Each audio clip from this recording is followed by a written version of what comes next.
Hello student, welcome in TV school channel. ਤੇ ਅੱਜ ਅਸੀਂ ਕੰਟੀਨਿਊ ਕਰ ਰਹੇ ਹਾਂ next topic that is colloid. Colloids ਅਸੀਂ ਪਿਛਲੇ ਐਪੀਸੋਡ ਦੇ ਵਿੱਚ ਕੀਤਾ ਸੀ, ਕੋਲਾਈਡਸ ਦੀ ਇੰਟਰੋਡਕਸ਼ਨਸ ਦੇ ਬਾਰੇ ਦੇ ਵਿੱਚ ਤੇ ਇਸ ਦੀ ਕਲਾਸੀਫਿਕੇਸ਼ਨਸ ਦੇ ਬਾਰੇ ਦੇ ਵਿੱਚ। ਪਿਛਲੇ ਐਪੀਸੋਡ ਦੇ ਵਿੱਚ ਅਸੀਂ ਇਸ ਨੂੰ ਕਲਾਸੀਫਾਈ ਕੀਤਾ ਸੀ ਬੱਚੋ ਤਿੰਨ ਪਾਰਟਸ ਦੇ ਵਿੱਚ। सब तो पहला कोलाइड्स की क्लासीफिकेशन ਅਸੀਂ 3 ਪੁਆਇੰਟਸ ਦੇ ਉੱਪਰ ਕਰ ਰਹੇ ਸੀ। ਸਭ ਤੋਂ ਪਹਿਲਾਂ ਅਸੀਂ ਕਰ ਰਹੇ ਸੀ ਫਿਜ਼ੀਕਲ ਸਟੇਟ ਦੇ ਬੇਸਿਸ ਤੇ ਕੋਲਾइड्स ਦੀ ਕਲਾਸੀਫਿਕੇਸ਼ਨ।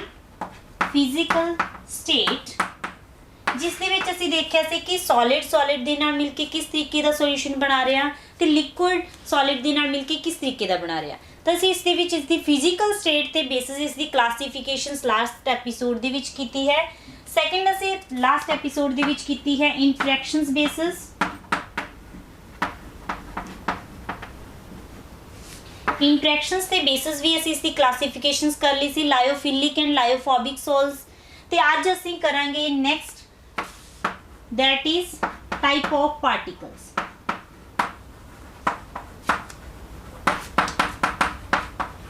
टाइप ऑफ पार्टिकल्स के बेसिस असी कोलाइड्स नू क्लासीफाई करांगे 3 पार्ट्स दे विच।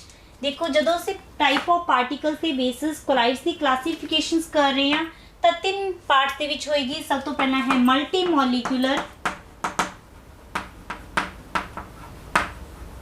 Molecular colloids. सेकंड है बच्चों मैक्रो मॉलिक्यूलर कोलाइड।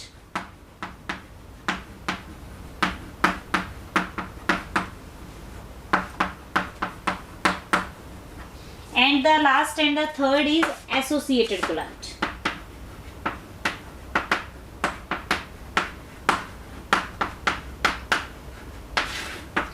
ये 3 क्लासीफिकेशंस ने on the basis of a type of particles. जिवें देखो सब तो पहला से फिजिकल स्टेट नू देख के इसकी क्लासीफिकेशंस कीती सी कि कोलाइड्स किन्ने तरह दा है। After that is the interactions that is lyophilic and lyophobic water hating and loving दे बेसिस दे ऊपर असी इसकी क्लासीफिकेशंस कीती सी। ते अज दे टॉपिक दे विच असी करांगे टाइप ऑफ पार्टिकल ते बेसिस ते कोलाइड्स किन्ने तरह दा हुंदा है। देखो ये 3 तरह का है। सब तो पहला है मल्टी मॉलिक्यूलर कोलाइड्स, सेकंड है macromolecular colloids and third is associated colloids. Now we will discuss one by one all these colloids. सब तो पहला गल करते हैं मल्टी मॉलिक्यूलर कोलाइड्स।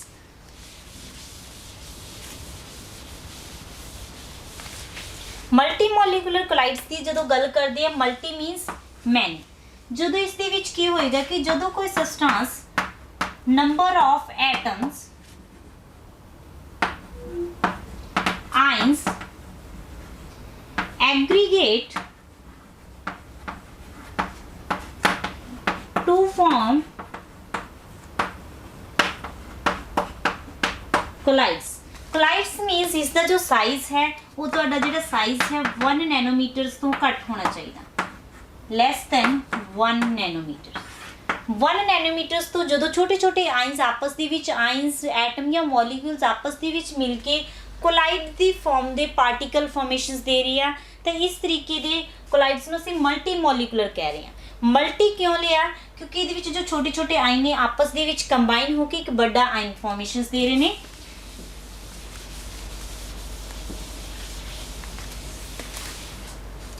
जिवें देखो बच्चों तुहाडा बीकर है, बीकर दे विच मैं लै रही हूँ मॉलिक्यूल्स आइंस।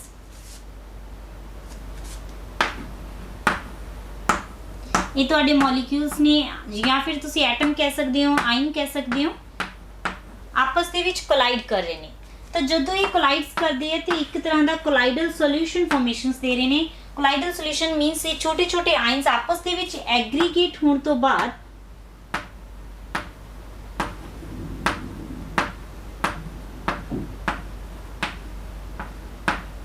इस तरीके की फॉर्मेशंस जो दे रहे हैं दैट इज क्लस्टर टाइप दी फॉर्मेशंस दे रहे हैं, एग्रीगेट होके इस तरीके के पार्टिकल बना रहे हैं जिन्हां दा जिहड़ा साइज आ कोलाइडल दी रेंज दे विच आंदा है। जिवें मैं तुहानूं सस्पेंशनस दे विच ट्रू सोल्यूशंस ते कोलाइडल दे विच डिफरेंस कराया लास्ट एपीसोड दे विच कि इन्हां दे साइज दे विच डिफरेंस हुंदा है। कोलाइडल दा साइज है कि 1 नैनोमीटर तो लैस होना चाहिए। तो उस केस दे विच इन्हां दा जिहड़ा साइज है आपस दे विच जदों एटम मिल के इस साइज के कोलाइडल पार्टिकल फॉर्मेशंस दे रहे हैं, इस तरीके का सोल्यूशंस दे रहे हैं, तो उसनूं असीं बोल रहे हैं multimolecular colloids. Multimolecular means ਕਾਫੀ ਨੰਬਰ ਆਫ ਮੋਲੀਕਿਊਲਸ ਆਪਸ ਦੇ ਵਿੱਚ ਮਿਲ ਕੇ ਕੋਲਾਈਡਲ ਦੀ ਫਾਰਮੇਸ਼ਨਸ ਦੇ ਰਹੇ ਨੇ, that is multimolecular। ਹੁਣ ਮਲਟੀਮੋਲੀਕੂਲਰ ਦੇ ਵਿੱਚ ਬੱਚਿਓ ਡਿਸਪਰਸਡ ਫੇਸ ਕੀ ਹੈ? ਡਿਸਪਰਸਡ ਫੇਸ ਤੇ ਡਿਸਪਰਸ ਮੀਡੀਅਮ ਮੈਂ ਤੁਹਾਨੂੰ ਪਹਿਲਾਂ ਦੱਸਿਆ, ਤੇ ਜਿਹੜੇ ਤੁਹਾਡੇ ਛੋਟੇ ਛੋਟੇ ਮੋਲੀਕਿਊਲਸ ਨੇ that are the dispersed phase। ਤਾਂ ਤੁਸੀਂ ਇਸ ਦੇ ਵਿੱਚ ਲਿਖੋਗੇ dispersed phase है ਤੁਹਾਡਾ ਇਸ ਦੇ ਵਿੱਚ aggregations of atom minor molecules।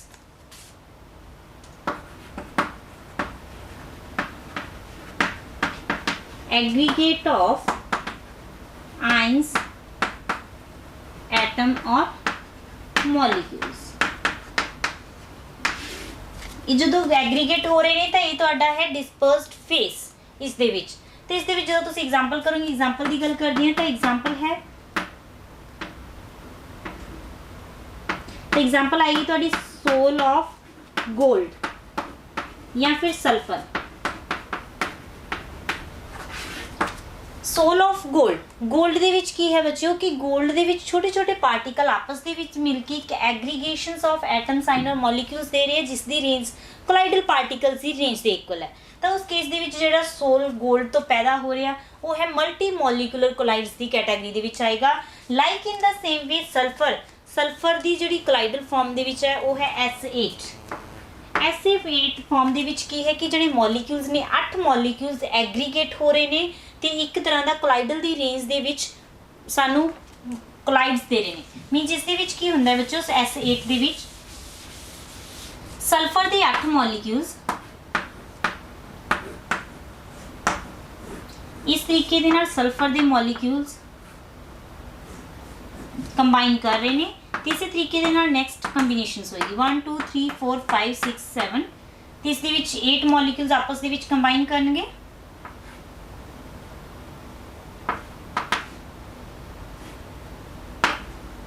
ਇੱਕ ਹੋਰ ਮੋਲੀਕਿਊਲਸ ਇੱਥੇ ਐਗਰੀਗੇਟ ਹੋਏਗਾ ਤਾਂ 8 ਮੋਲੀਕਿਊਲਸ ਜਦੋਂ ਆਪਸ ਦੇ ਵਿੱਚ ਕੰਬਾਈਨ ਕਰ ਰਹੇ ਨੇ S8 ਦੀ ਫਾਰਮੇਸ਼ਨਸ ਦੇ ਰਹੇ ਨੇ। ਤੇ S8 ਕੀ ਹੈ ਕਿ ਛੋਟੇ ਛੋਟੇ ਸਲਫਰ ਦੇ 8 ਮੋਲੀਕਿਊਲਸ ਮਿਲ ਕੇ ਇੱਕ ਐਗਰੀਗੇਟ ਹੋ ਕੇ ਇੱਕ ਮੋਲੀਕਿਊਲਸ ਦਿੱਤਾ ਹੈ ਜਿਸ ਦੀ ਜਿਹੜੀ ਰੇਂਜ ਹੈ ਸਾਈਜ਼ ਹੈ ਉਹ 1 ਨੈਨੋਮੀਟਰ ਤੋਂ ਛੋਟਾ ਹੈ। ਜਿਸ ਕਰਕੇ ਜਦੋਂ ਸਲਫਰ ਦੇ ਇੰਨੇ ਮੋਲੀਕਿਊਲਸ ਆਪਸ ਦੇ ਵਿੱਚ ਮਿਲ ਕੇ ਇੱਕ ਸੋਲੂਸ਼ਨ ਬਣਾਉਣਗੇ S8 ਦੇ ਤਾਂ ਜੋ ਸੋਲੂਸ਼ਨ ਸੋਲ ਬਣੇਗਾ ਉਹ ਹੋਏਗਾ ਤੁਹਾਡਾ ਮਲਟੀ ਮੋਲੀਕੂਲਰ ਕੋਲਾਈਡਸ ਦੀ ਕੈਟਾਗਰੀ ਦੇ ਵਿੱਚ ਆਏਗਾ। आई थिंक ਤੁਹਾਨੂੰ ਮਲਟੀ ਮੋਲੀਕੂਲਰ ਸਮਝ ਆ ਗਿਆ ਜਿਸ ਦੇ ਵਿੱਚ ਐਟਮ ਆਇਨ ਔਰ ਮੋਲੀਕਿਊਲਸ ਐਗਰੀਗੇਟ ਹੋ ਕੇ ਇੱਕ ਮੋਲੀਕੂਲਰ ਵੱਡਾ ਮੋਲੀਕੂਲਰ ਦੇ ਰਹੇ ਨੇ ਜਿਸ ਦੀ ਜਿਹੜੀ ਰੇਂਜ ਹੈ ਸਾਈਜ਼ ਹੈ ਉਹ ਕੋਲਾਈਡਲ ਪਾਰਟੀਕਲਸ ਦੀ ਰੇਂਜ ਦੇ ਵਿੱਚ ਆਉਂਦਾ ਹੈ। ਤੇ ਐਗਜ਼ਾਮਪਲ ਹੈ ਇਸ ਦੀ 골ਡ ਦਾ ਸੋਲ ਹੈ ਜਾਂ ਫਿਰ ਸਲਫਰ ਦਾ ਸੋਲ ਹੈ। ਇਹ ਜੋ ਐਗਜ਼ਾਮਪਲਸ ਨੇ ਮਲਟੀ ਮੋਲੀਕੂਲਰ ਦੇ। Now we will discuss about the second type that is macromolecule. Next type है कोलाइड्स दी on the basis of a type of particles that is macromolecules. देखो बच्चों सब तो पहले गल करते हैं मैक्रो का मतलब की हुंदा बड़ा मीनस बिगर। माइक्रो का मतलब हुंदा छोटा, छोटे छोटे पार्टिकल्स नूं असीं माइक्रो बोलते हैं ते मैक्रो हुंदा है बड़े पार्टिकल्स। तो इसका नाम सुजैसट कर रहा है मैक्रो मीनस बिग या बिगर। तो इस दे विच की होएगा कि बड़े पार्टिकल्स होणगे जिवें देखो मल्टी मॉलिक्यूलर्स दे विच की सी कि छोटे छोटे पार्टिकल्स आपस दे विच मिल के एक बड़ा पार्टिकल बना रहे सी ते वो पार्टिकल्स कोलाइडल दी रेंज दे विच आ रहे सी। That's why this type of colloids are called multimolecular colloids. Like in the same way macromolecules means जदों बड़े ही मॉलिक्यूल्स ने ਉਹੀ कोलाइडल दी रेंज दे विच आ रहे ने, उन्हां नूं एग्रीगेट नहीं करना पै रहा, वो खुद ही अपने आप उन्हां दा साइज इन्ना बड़ा है कि वो कोलाइडल दी रेंज दे विच आ रहा। तो इस तरह के सबस्टांस नूं असीं बोल रहे हैं macromolecular colloids. Macro means बड़े molecules, these are the substance having big size molecules. इन्ना वो सबस्टांस ने जिन्हां दे विच जिहड़ा साइज है वो बड़ा है, means that is the in the range of 1 nanometre. Means colloidal दी रेंज दे विच आ रहा जिन्हां दा साइज, तो उन्हां नूं बोल रहे हैं मैक्रो मॉलिक्यूलर कोलाइड्स। इस दे विच एग्जांपल करते हैं जिवें स्टार्च है। स्टार्च का जो साइज है वो कोलाइडल पार्टिकल्स दी साइज दे रेंज दे विच आंदा है। That's why starch is macromolecular colloids है। स्टार्च का फॉर्मूला है बच्चों देखो CH2OH, ये है स्टार्च का फॉर्मूला। ਤੁਸੀਂ ਐਗਜ਼ਾਮਸ ਦੇ ਵਿੱਚ ਇਸ ਦਾ ਫਾਰਮੂਲਾ ਅਗਰ ਨਹੀਂ ਯਾਦ ਹੈ ਤਾਂ ਤੁਸੀਂ ਨਾ ਲਿਖੋ, ਕਿਉਂਕਿ ਵੈਸੇ ਤੁਸੀਂ ਜਦੋਂ ਅੱਗੇ ਜਾ ਕੇ ਪੋਲੀਮਰਸ ਬਾਇਓਮੋਲੀਕੂਲਰ ਪੜ੍ਹੋਗੇ ਉਸ ਦੇ ਵਿੱਚ ਤੁਹਾਨੂੰ ਸਟਾਰਚ ਦੀ ਫਾਰਮੂਲਾ ਯਾਦ ਕਰਨਾ ਪਏਗਾ। ਉਸ ਚੈਪਟਰ ਦੇ ਵਿੱਚ starch, proteins, nylon, rayon, all these are the ਫਾਰਮੂਲੇ ਨੇ ਜਿਹੜੇ ਸਾਰੇ ਇਹ ਤੁਹਾਨੂੰ ਯਾਦ ਕਰਨੇ ਪੈਣਗੇ।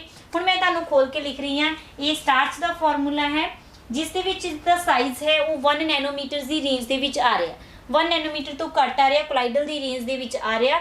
ਦੈਟਸ ਵਾਈ ਜੋ ਸਟਾਰਚ ਹੈ ਇਹ ਹੈ macromolecules. Like in the same way protein ਦੇ ਵਿੱਚ ਜਿੱਥੇ ਵੀ ਤੁਹਾਡਾ ਇਹ ਜੋੜ ਆ ਰਿਹਾ ਹੈਗਾ ਇੱਥੇ ਤੁਹਾਡੀ ਕਾਰਬਨ ਪ੍ਰੈਜ਼ੈਂਟ ਹੁੰਦੀ ਹੈ, ਜਿਵੇਂ ਤੁਸੀਂ ਆਰਗੈਨਿਕ ਕੈਮਿਸਟਰੀ ਦੇ ਵਿੱਚ ਨੋਮਨਕਲੇਚਰਸ ਦੇ ਵਿੱਚ ਕੀਤਾ ਹੈ। ਜਿੱਥੇ ਵੀ ਤੁਹਾਡਾ ਇਸ ਦੇ ਵਿੱਚ ਜੋ ਸਿੰਬਲ ਆ ਰਿਹਾ, ਜਿੱਥੇ ਵੀ ਤੁਹਾਡਾ ਮੋਡ ਆ ਰਿਹਾ ਇਸ ਦੇ ਵਿੱਚ ਬੌਂਡ ਨੋਟੇਸ਼ਨਸ ਦੇ ਵਿੱਚ ਤੇ ਤੁਹਾਡੀ ਕਾਰਬਨ ਹੈ ਤੇ ਇਸ ਦੇ ਵਿੱਚ C double bond ONH CR, ਇਹ ਹੈ ਤੁਹਾਡੀ ਪ੍ਰੋਟੀਨ ਵੀ ਕੋਲਾਈਡਲ ਦੀ ਰੇਂਜ ਦੇ ਵਿੱਚ ਆ ਰਹੀ ਹੈ। That's why we call it macromolecule. Like in the similar way जो पॉलीथाइलिन है CH2 बार बार रिपीट होके पॉलीथीन बनता है, तो जो पॉलीथीन है वो भी मैक्रोमोलिकुलर कोलाइड्स की रेंज दे विच आंदा। Like in the same way nylon, rayon, all these are in the range of macromolecular colloids.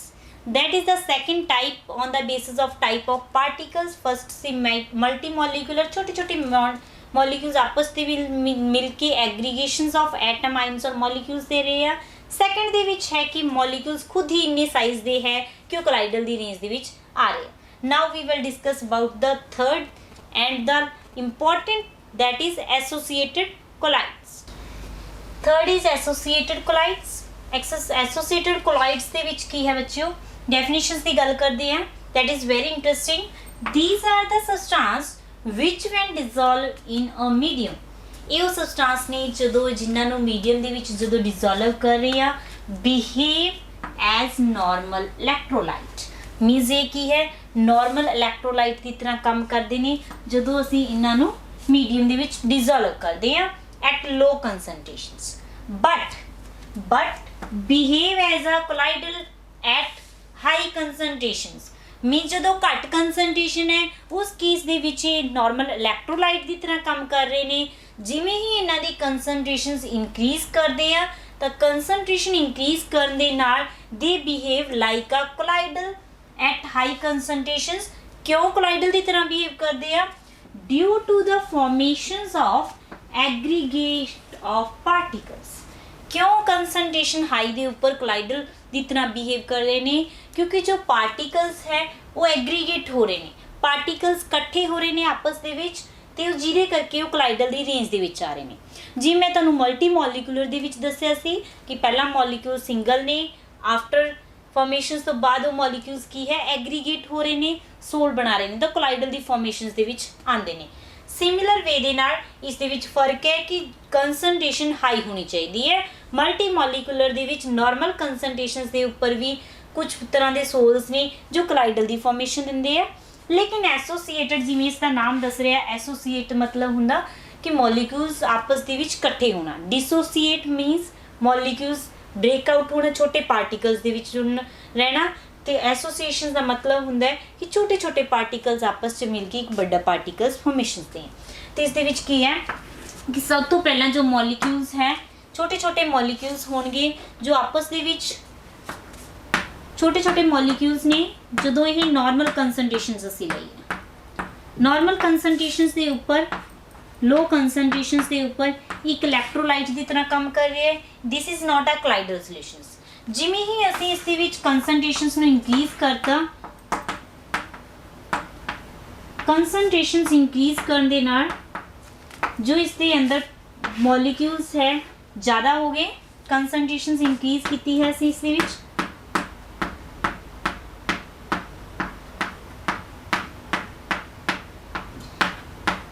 ਕੰਸੈਂਟ੍ਰੇਸ਼ਨਸ increase ਕਰਨ ਤੋਂ ਬਾਅਦ ਇਹ ਮੋਲੀਕਿਊਲਸ ਆਪਸ ਦੇ ਵਿੱਚ ਐਗਰੀਗੇਟ ਹੋਣਾ ਸਟਾਰਟ ਹੋ ਜਾਂਦੇ ਆ ਤੇ ਐਗਰੀਗੇਟ ਹੋਣ ਦੇ ਨਾਲ ਜੋ ਸੋਲੂਸ਼ਨ ਬਣਦਾ ਹੈ ਦੇ ਉਸ ਦੇ ਵਿੱਚ ਜੋ ਪਾਰਟੀਕਲਸ ਨੇ ਉਹ ਕੋਲਾਈਡਲ ਦੀ ਰੇਂਜ ਦੇ ਵਿੱਚ ਆ ਰਹੇ ਨੇ।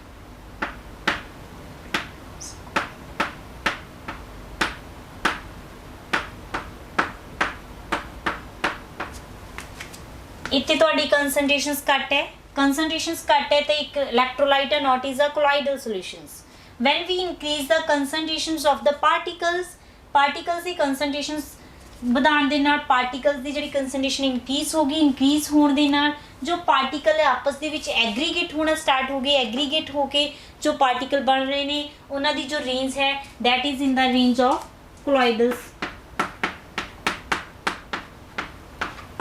ਕੋਲਾਈਡਲ ਸੋਲਿਊਸ਼ਨਸ ਦੀ ਰੇਂਜ ਦੇ ਵਿੱਚ ਆ ਰਹੇ ਨੇ। ਤਾਂ ਇਸ ਤਰੀਕੇ ਦੇ ਜੋ ਸੋਲਿਊਸ਼ਨਸ ਨੇ ਉਹਨਾਂ ਨੂੰ ਅਸੀਂ ਬੋਲ ਰਹੇ ਹਾਂ ਐਸੋਸੀਏਟਡ ਕੋਲਾਇਡਸ। एसोसिएटेड मीन्स इकट्ठे होके एग्रीगेट होके एक तरह का कोलाइडल सोल्यूशन बनाया है एट हाई कंसनट्रेशंस। तो ध्यान रखना बच्चों ये जो कोलाइडल सोल्यूशन है ये सिर्फ हाई कंसनट्रेशन के ऊपर बनेगा। अगर कंसनट्रेशन घट है तो इलैक्ट्रोलाइट की तरह ही काम करेगा। उस केस दे विच असीं इसनूं कोलाइडल की कैटेगरी दे विच नहीं डिवाइड करांगे। डिवाइड होएगा सिर्फ जदों कंसनट्रेशन हाई होएगी। उस केस दे विच जिहड़ा सोल्यूशन होएगा that is colloidal in niches. जिवें इस तरह के सोल्यूशनस असीं नॉर्मल लाइफ दे विच देखते हैं, जिवें असीं डिटर्जेंट घर दे विच यूज़ कर रहे हैं, शॉप यूज़ कर रहे हैं, तो जो असीं सॉप या डिटर्जेंट यूज़ कर रहे हैं वो हमेशा कोलाइडल सोल्यूशन बनाती है। मीन जो वाटर दे विच जाती है तो उसने की है छोटे छोटे पार्टिकल्स मिल के बड़े पार्टिकल्स बनाने स्टार्ट कर देती है, कोलाइडल सोल्यूशनस दे विच आती है। तो अज असीं डिस्कस करांगे इसके अंदर कि जो सॉप साबण है या डिटर्जेंट है वो किस तरीके दे नाल काम करता है। ਹੁਣ देखो जो इस फॉर्मेशनस हुई है बिगर पार्टिकल्स की एट हाई कंसनट्रेशनस तो इन्हें बिगर पार्टिकल्स नूं असीं की बोलांगे that is important. The particles that are aggregated at high concentrations is known as micelle. These are called micelle. Micelle दी बच्चों तुहानूं डेफिनेशन आ सकती है कि व्हाट इज माइसल्स। तो the formations of the colloidal particles by the aggregations of a smaller particles at the high concentrations। high concentrations ਦੇ ਉੱਪਰ ਜਦੋਂ particles aggregate ਹੋ ਰਹੇ ਨੇ ਤਾਂ ਜਿਹੜੇ particles formations ਹੋ ਰਹੇ aggregate ਹੋਣ ਤੋਂ ਬਾਅਦ that is micelle। micelle is the formations of aggregation of particles at high concentrations। ਹੁਣ ਅਸੀਂ micelle ਬਣਦੇ ਕਿਵੇਂ ਹੈ, mechanism ਕੀ ਹੈ, ਇਹਦੇ ਬਾਰੇ ਦੇ ਵਿੱਚ discuss ਕਰਾਂਗੇ। जो micelles formation हुई है aggregations of particles वो दो फैक्टर्स के ऊपर बच्चों डिपेंड करती है।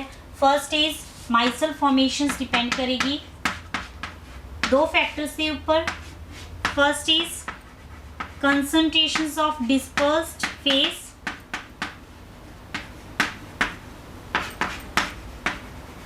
And second is temperature. ये दो फैक्टर ने जिसके ऊपर माइसल फॉर्मेशंस डिपेंड करती है भी जो मॉलिक्यूल बने ने एग्रीगेट होने तो बाद वो एग्रीगेट होने तो बाद कितने मॉलिक्यूल्स बने ने वो किस के ऊपर डिपेंड करता कंसनट्रेशंस के ऊपर। As I already say in case of associated colloids the particles are aggregate at high concentrations means at low concentrations micelle formation is not possible because in that case this is a type of electrolyte solutions। Now micelle is first depend upon the concentration of dispersed phase and second is on the temperatures। With the temperatures its concentrations decrease or increase as you know that's why the micelle formations depend upon the temperatures। Now we will discuss one by one on the concentrations। सब तो पहला गल करते हैं concentration के ऊपर किवें depend करती है। देखो असी एक ग्राफ ड्रॉ कर दिया कंसनट्रेशन चेंज एंड पैरामीटर्स का। ये है साडा ग्राफ सरफेस टेंशन का। सरफेस टेंशन है कि जो माइसल फॉर्मेशन हो रही है सरफेस टेंशन है कि सरफेस के उपरली लेयर के उपर तुसी +1 ਦੇ ਵਿੱਚ ਸਰਫੇਸ ਟੈਂਸ਼ਨ ਦੇ ਉੱਪਰ ਗੱਲ ਕੀਤੀ ਹੈ कि ਮੋਲੀਕਿਊਲਸ ਦੇ ਵਿੱਚ जो ਅਟਰੈਕਸ਼ਨਸ ਹੁੰਦੀ ਹੈ ਉਹ ਜ਼ਿਆਦਾ ਹੁੰਦੀ ਹੈ। क्यों ਹੁੰਦੀ ਹੈ क्योंकि ਜਦੋਂ ਅਸੀਂ ਸਰਫੇਸ ਦੇ ਉੱਪਰ जो मॉलिक्यूल सरफेस की लेयर के उपर पे हैं उन्होंने जी सिर्फ अट्रैक्शन आ वो डाउनवर्ड है जिसके करके उन्होंने थोड़ी जी स्ट्रैस फील होंगी है तो वो एक लेयर्स बना लेंगे है। That's why this is known as surface tension कि जिमें दुध के केस के कि मलाई स्लोली उपर आनी स्टार्ट हो जाती एक लेयर बननी स्टार्ट हो जाती है। क्यों क्योंकि उत्ते जिहड़े उपरले पार्टिकल्स ने जां किसी भी होर केस दे विच जो पार्टिकल्स ने उन्होंने उपर जिहड़ी फोर्स है अंदर पार्टिकल्स ने उन्होंने उपर चारी तरफ तो फोर्स लग रही है लेकिन सरफेस के उपर जो पार्टिकल्स ने उन्होंने उपर थोड़ी फोर्स लग रही है उन्होंने मॉलिक्यूल्स नूं सिर्फ अंदर दी वल है बाहर दी वल दी उन्होंने फोर्स नहीं है जिसके करके मॉलिक्यूल्स नूं सरफेस टेंशन प्रोड्यूस होंदी है ड्यू टू दिस रीजन। तो ये है सरफेस टेंशन की जो माइसल फॉर्मेशन हो रही है एंड दिस इज़ कंडक्टिविटी कि कितनी कंडक्ट करेगा। तो सब तो पहला देखो जो असी टैंपरेचर कंसनट्रेशन इंक्रीज़ कर रहे हैं सब तो पहला जो ज़्यादा माइसल फॉर्मेशन हो रही सी तो एक यह जी कंसनट्रेशन आई जिथे जाके कंसनट्रेशन इंक्रीज करने दे नाल भी कंडक्टिविटी डिक्रीज होनी स्टार्ट हो गई। मीनस जिस पॉइंट के ऊपर जाके कंडक्टिविटी डिक्रीज आनी स्टार्ट होगी this is known as CMC, critical micelle formation concentrations. CMC की फुल फॉर्म है बच्चों CMC, that is critical micelle कंसनट्रेशंस।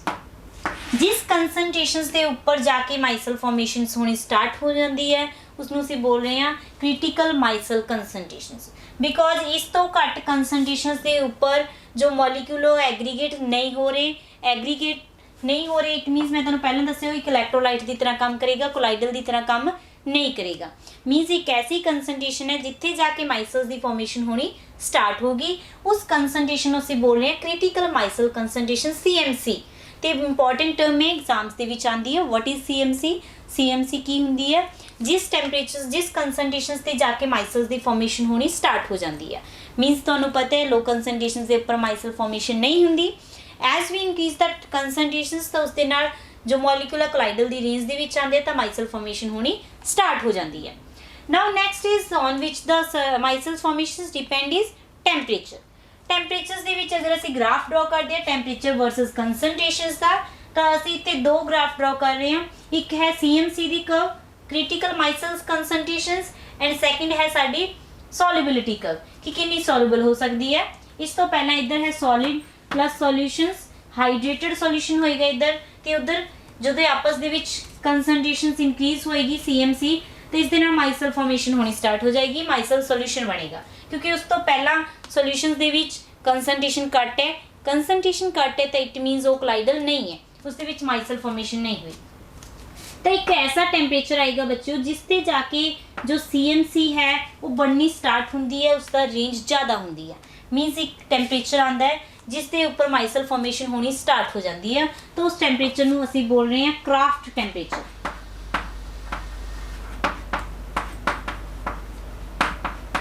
Craft temperature है जिस टैंपरेचर के ऊपर जाके माइसल फॉर्मेशन होनी स्टार्ट हो जाती है क्योंकि माइसल्स नॉर्मल टैंपरेचर के ऊपर नहीं फॉर्मेशन होंगी अगर टैंपरेचर घट होंदा। जो एक ऐसा पर्टिकुलर टैंपरेचर है जिस टैंपरेचर से जाके जो CMC है तो जो सॉल्युबिलिटी कर्व है आपस दे विच कंबाइन हो रही इंटरैक्ट हो रही है तो उस टैंपरेचर के ऊपर जो माइसल फॉर्मेशन होनी स्टार्ट हो जाती है। मीनस माइसल्स बैटर एफिशिएंसी दे विच उसकी एक्टिविटी ज़्यादा होंगी है तो जिस टैंपरेचर के विच above that particular temperature is known as Kraft temperature at which the micelles formation is maximum. Micelle formation होनी स्टार्ट होंगी है जिस टैंपरेचर के ऊपर उसको बोल रहे हैं craft temperature. These are the two definitions which can come in 1 marks questions in your exams. So you have to remember what is craft temperature and what is the CMC, critical micelles concentrations at which the micelle formations start in any case in any solutions of electrolytes at low concentrations, and when concentration increase the solutions became colloidal due to the aggregations of particles. Now we will discuss the mechanism of micelle formation. Before discussing the mechanism of micelle formations we can see that in case of SOP the CMC for SOP is 10 to the power minus 4 to 10 to the power minus 3 mole per liter. So you have to remember this because we will discuss the mechanism of a SOP in detail. तो इसके लिए जो CMC चाहिए है वो इस range ਦੇ ਵਿੱਚ होनी चाहिए है ਤੇ हर माइसल्स ਦੇ ਵਿੱਚ ਲਗਭਗ 100 ਮੋਲੀਕਿਊਲਸ ਹੁੰਦੇ ਆ। ਉਹ ਕਿਵੇਂ ਹੁੰਦੇ ਆ ਅਸੀਂ ਹੁਣ ਇਹਨਾਂ ਨੂੰ ਡਿਸਕਸ ਕਰਾਂਗੇ। ਦੇਖੋ ਜਦੋਂ ਵੀ ਕੋਈ ਸਾਬਣ ਹੈ ਸਾਬਣ ਦੇ ਵਿੱਚ ਜੋ ਫਾਰਮੂਲਾ ਅਸੀਂ ਨਾਰਮਲੀ ਯੂਜ਼ ਕਰਦੇ ਆ that is C17H33COONA पॉजिटिव। तो इसके विच दो पार्ट्स ने बच्चों, एक है लायोफिलिक एक ते लायोफोबिक। पहला पार्ट है non polar that is lyophobic part. Lyophobic part है तुहाडा जो आर इत्थों तो लैके जो तुहाडी रेंज बन रही है इत्थे तक मीनस जो तुहाडी आर है ये तुहाडी आर है COO नेगेटिव NA पॉजिटिव। तो जो तुहाडी आर है दैट इज लायोफोबिक मीनस मैं तुहानूं इस दे विच लास्ट एपीसोड दे विच लायोफोबिक दे बारे च डिटेल च कराया सी कि ये पार्ट की हुंदा है वाटर हीटिंग हुंदा है मीनस इसने की है water repelling.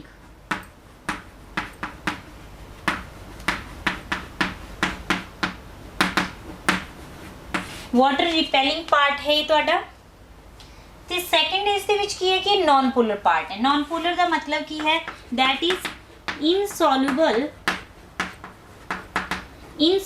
in water।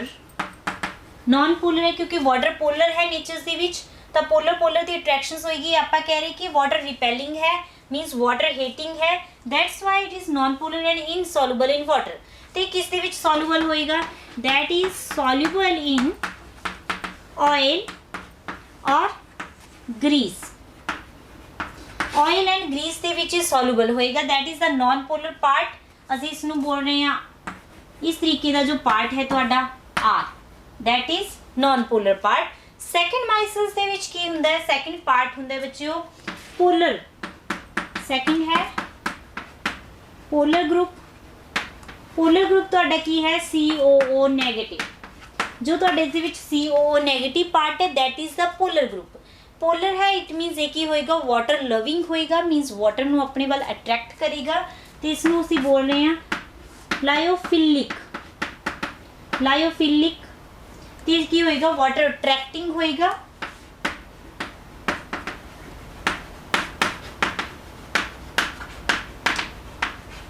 Second, अगर ये वाटर अट्रैक्टिंग है तो वाटर ਦੇ ਵਿੱਚ soluble ਹੋਏਗਾ, तो this is soluble in water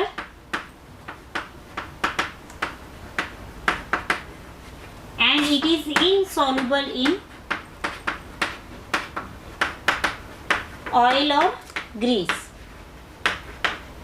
means both these are opposite to each other।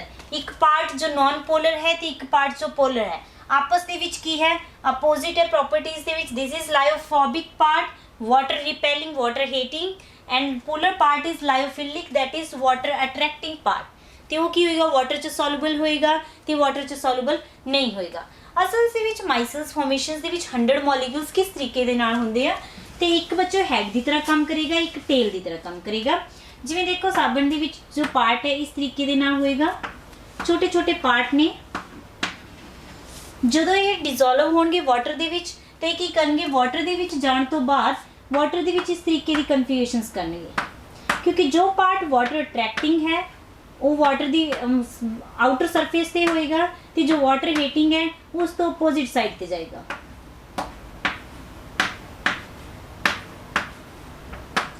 Means इस तरीके ਦੇ ਨਾਲ ਇੱਕ ਸਰਕਲ ਬਣਾ ਲੈਂਦੇ ਨੇ, ਇੱਕ ਰਾਉਂਡ ਸਰਕਲ ਜਿਸ ਦੇ ਵਿੱਚ ਲਗਭਗ ਥੋੜੇ ਮੋਲੀਕਿਊਲਸ ਨੇ, ਲਗਭਗ 100 ਮੋਲੀਕਿਊਲਸ ਕੰਟੇਨ ਕਰਦਾ ਹੈ। ਮਾਈਸਲ ਫਾਰਮੇਸ਼ਨਸ ਦੇ ਵਿੱਚ ਜੋ ਮੋਲੀਕਿਊਲਸ ਹੈ that are nearly 100 ਮੋਲੀਕਿਊਲਸ, ਕਿ ਜਦੋਂ ਮੋਲੀਕਿਊਲਸ ਨੇ that is water repelling part ਤੇ ਵਾਟਰ ਦੀ ਤਰਫ ਨਹੀਂ ਹੋਏਗਾ, ਵਾਟਰ ਤੋਂ ਆਪੋਜ਼ਿਟ ਸਾਈਡ ਹੋਏਗਾ, ਤਾਂ ਇਸ ਨੂੰ ਅਸੀਂ ਬੋਲ ਰਹੇ ਹਾਂ ਟੇਲ। ਤੇ ਸੈਕੰਡ ਪਾਰਟ ਹੈ ਤੁਹਾਡਾ ਹੈਡ। हेड पार्ट थोड़ा वाटर की तरफ होएगा क्योंकि वो वाटर अट्रैक्टिंग है, लायोफिलिक है। लायोफिलिक हेड से बोलेंगे that is tail, lyophilic lyophobic tail. तो इस की है इस तरीके के मॉलिक्यूल्स एक दूसरे बनी अट्रैक्ट होंगे तो एक माइसल फॉर्मेशनस होएगी। ये माइसल काम किवें करदी साबन के अंदर कि जदों ऑयल बनता है ਜਾਂ किसी भी कपड़े ਦੇ ਵਿੱਚ ਡਰਟ ਹੁੰਦੀ है तो उस डर्ट के उपर जो ਅਸੀਂ साबन लगा रहे हैं तो साबन का जो वाला टेल है वो आउटर सरफेस से जाएगी, तो जो टेल है वो इनर सरफेस से जाएगी, जो हैड है आउटर सरफेस से जाएगा। तो ऑयल के आसे पासे जिवें ऑयल है उसके आसे पासे इस तरीके की फॉर्मेशनस कर लैणगे। तो उसके नाल की होएगा कि जदों तुसीं इस तरीके की फॉर्मेशन करोगे, हैड है तुहाडा लायोफिलिक, तो इहदे विच की होएगा कि वो वाटर सॉल्यूबल होएगा वाटर दे विच ते इनसॉल्यूबल होएगा ऑयल एंड ग्रीस दे विच। तो जदों तुसीं एक्सैस ऑफ वाटर इस दे विच सप्लाई करोगे तो जिहड़ी माइसल फॉर्मेशन है ऑयल नूं अपने नाल अट्रैक्ट करके लै जाएगी तो इस कपड़े दे विचों बाहर निकल जाएगी, क्योंकि तुसीं cleaning actions of detergent and shop 10th दे विच करके आए हो तो असीं इस नूं इत्थे भी करना है कि मैकेनिज्म किवें है। लेकिन तुहानूं जो एग्जाम दे विच आएगा वो आएगा माइसल्स फॉर्मेशनस दा मैकेनिज्म। उस मैकेनिज्म दे विच दो पार्ट्स ने माइसल्स दे, that is polar and non polar part. Polar दे बारे च तुसीं दस देना है कि that is lyophilic water attracting part, soluble in water, insoluble in oil and grease। non-polar part that is water repelling lyophobic part, insoluble in water, soluble in oil and grease। तो इस दे विच की होएगा, हुण असीं इस दे विच नेक्स्ट करदे हां mechanism की गल करते हैं। देखो C17H33CONA पॉजिटिव सोडियम स्ट्रेट है जिस दे विच जदों ये वाटर दे विच जाएगा तो डिकंपोज हो जाएगा, क्योंकि वाटर दे विच जाएगा आइंस दे विच ਟੁੱਟ ਜਾਏਗਾ, that is C17H33CO negative and A positive. तो वाटर से विच किस तरीके दे नाल होएगा कि इसका जो एक पार्ट है हेड है वो ऑन द सरफेस होएगा, क्योंकि वो वाटर अट्रैक्टिंग पार्ट है तो वाटर की सरफेस के ऊपर होएगा। Second is water repelling part, that is away from the water surface, क्योंकि वो वाटर रिपेलिंग पार्ट है तो अवे होएगा। तो ये तुहाडा है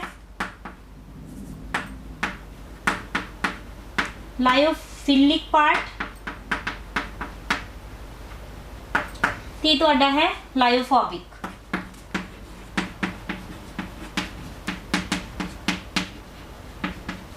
ਜਦੋਂ ਇਹ ਵਾਟਰ ਦੇ ਵਿੱਚ ਡਿਜ਼ੋਲਵ ਹੋਣਾ ਬੱਚਾ ਸਟਾਰਟ ਹੋਏਗਾ ਤਾਂ ਉਸ ਕੇਸ ਦੇ ਵਿੱਚ ਕੀ ਹੋਏਗਾ, उस केस ਦੇ ਵਿੱਚ जो ये वाटर मॉलिक्यूल्स है इससे वाटर अट्रैक्टिंग है तो इसके अंदर जो ये आने स्टार्ट होंगे इस ਦੇ ਵਿੱਚ मॉलिक्यूल्स अंदर आएंगे इस तरीके ਦੇ ਨਾਲ।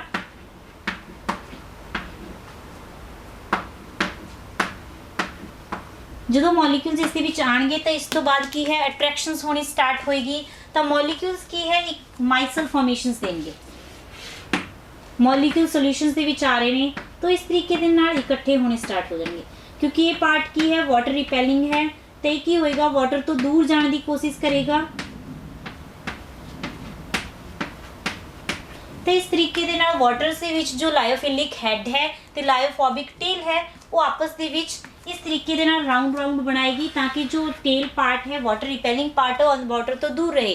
वाटर तो मतलब जो कह रहे हैं रिपेल होंदा है तो वाटर तो दूर रहेगा। इस तरीके ਦੇ ਨਾਲ जो ये फॉर्मेशन हुई है that is a micelle formation, that is micelle formation. इस तरीके ਦੇ ਨਾਲ हाइड्रोफोबिक फर्स्ट इसकी सरफेस ਤੇ आएगा, सरफेस ਦੇ ਵਿੱਚ डिसोल्व होएगा ਤੇ ਫਿਰ ਉਸ ਤੋਂ ਬਾਅਦ ਇਹ ਕੀ ਹੈ ਕੰਬਾਈਨ ਹੋਣਾ ਸਟਾਰਟ ਹੋ ਜਾਏਗਾ।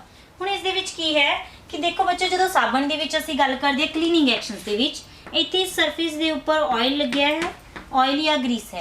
ਜਦੋਂ ਅਸੀਂ ਇਸ ਦੇ ਉੱਪਰ ਸਾਬਣ ਲਗਾ ਰਹੇ ਹਾਂ ਤਾਂ ਸਾਬਣ ਕੀ ਕਰੇਗੀ ਕਿ ਇਸ ਦੀ ਇਸ ਪਾਰਟ ਦੇ ਉੱਪਰ ਇਸ ਤਰੀਕੇ ਦੇ ਨਾਲ ਅਟੈਕ ਹੋ ਜਾਏਗੀ, ਕਿਉਂਕਿ ਜੋ ਤੁਹਾਡਾ ਇਹ ਪਾਰਟ ਹੈ ਇਹ ਵਾਟਰ ਸੋਲੂਬਲ ਨਹੀਂ ਹੈ, ਇਹ ਆਇਲ ਸੋਲੂਬਲ ਹੈ। ਗਰੀਸ ਦੇ ਵਿੱਚ ਡਿਸੋਲਵ ਹੋਏਗਾ ਕਿਉਂਕਿ ਇਹ ਲਾਇਓਫੋबिक पार्ट है तो लायोफोबिक पार्ट ऑयल ਦੇ ਵਿੱਚ डिसोल्व होएगा, ऑयल ਦੇ ਵੱਲ अट्रैक्ट होएगा ਤੇ जो लायोफिलिक है वाटर रिपेलिंग वाटर अट्रैक्टिंग है वो इस तो दूर जाएगा। इस तरीके ਦੇ ਨਾਲ जो साबण है इसके ऊपर एक माइसल बनानी स्टार्ट कर देगी ऑयल के ऊपर ਤੇ फिर ऑयल के कपड़े ਦੇ ਵਿੱਚ ਜਦੋਂ ऑयल की सरफेस के ऊपर इसने माइसल फॉर्मेशंस दे दी है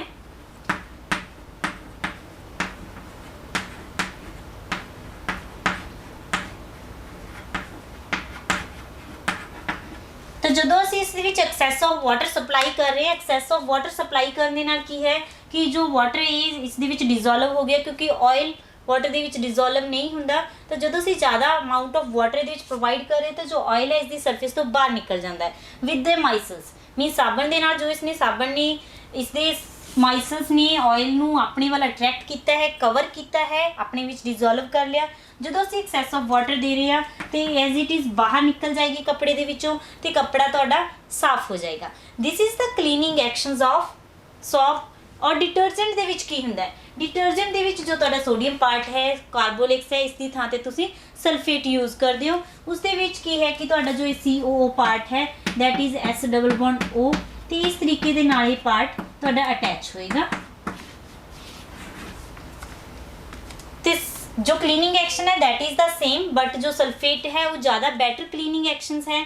as you can study you have study in your 10th class कि detergent are more better as compare to soap because the soap जो साबण है वो हार्ड वाटर ਦੇ ਵਿੱਚ ਕੰਮ नहीं करती क्योंकि उसके ਵਿੱਚ कैल्शियम ਤੇ मैग्नीशियम से इंप्योरिटीज़ आ जांदियां ने लेकिन जो डिटर्जेंट है वो हार्ड वाटर ਦੇ ਵਿੱਚ भी ਕੰਮ कर देगा।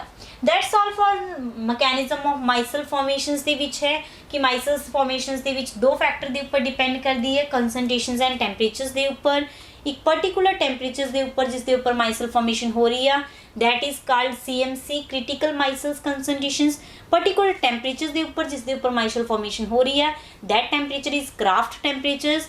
ਉਸ ਤੋਂ ਬਾਅਦ ਦੋ ਟੈਂਪਰੇਚਰਸ ਤੇ डिपेंड ਕਰਨ ਤੋਂ ਬਾਅਦ माइसल्स फॉर्मेशन ਹੁੰਦੀ है जिस ਦੇ ਵਿੱਚ हाइड्रोफिलिक टेल ਤੇ हाइड्रोफोबिक हेड ਹੁੰਦਾ है ਜਿਸ ਦੇ ਵਿੱਚ ਦੋ ਪਾਰਟ ਨੇ, ਇੱਕ ਨॉन ਪੋਲਰ ਹੈ, ਇੱਕ ਪੋਲਰ ਪਾਰਟ ਹੈ, ਵਾਟਰ ਅਟਰੈਕਟਿੰਗ ਐਂਡ ਵਾਟਰ ਰਿਪੈਲਿੰਗ। ਤਾਂ ਉਸ ਦੇ ਵਿੱਚ ਕੀ ਹੋਏਗਾ, ਸਭ ਤੋਂ ਪਹਿਲਾਂ ਇਸ ਦੀ ਸਰਫੇਸ ਦੇ ਉੱਪਰ ਆਏਗਾ, ਉਸ ਤੋਂ ਬਾਅਦ ਇਸ ਦੀ ਸਰਫੇਸ ਦੇ ਵਿੱਚ ਜਾਣਾ ਸਟਾਰਟ ਹੋਏਗਾ। ਸਰਫੇਸ ਦੇ ਵਿੱਚ ਜਾ ਕੇ ਮਾਈਸਲ ਫॉर्मेशन बनानी स्टार्ट करेगी। जो हीटिंग है वो अंदर जाएगा, जो वाटर अट्रैक्टिंग है हैड है वो आउटर सरफेस ਤੇ ਆਏਗਾ।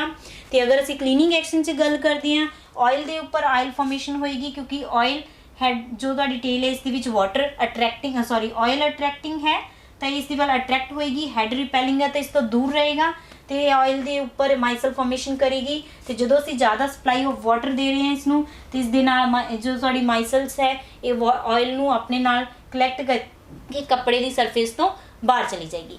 ਦਿਸ is the mechanism and it is important from examination point of view. ਤਾਂ ਇੰਪੋਰਟੈਂਟ ਹੈ ਮਾਈਸਲਸ ਫॉर्मेशंस ਦੇ ਵਿੱਚ ਐਸੋਸੀਏਟਡ ਕੋਲਾइड्स ਦੇ ਅੰਡਰ।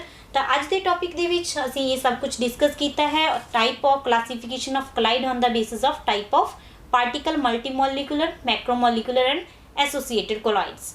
ਤਾਂ ਅੱਜ ਦੇ ਟੌਪਿਕ ਦੇ ਵਿੱਚ ਅਗਰ ਤੁਹਾਨੂੰ ਕੋਈ ਵੀ ਪ੍ਰੋਬਲਮ ਆ ਰਹੀ ਹੈ ਤਾਂ ਤੁਸੀਂ ਸਾਡੇ WhatsApp ਨੰਬਰ ਦੇ ਉੱਪਰ ਕਮੈਂਟ ਕਰ ਸਕਦੇ ਹੋ। That's all for today. Thank you.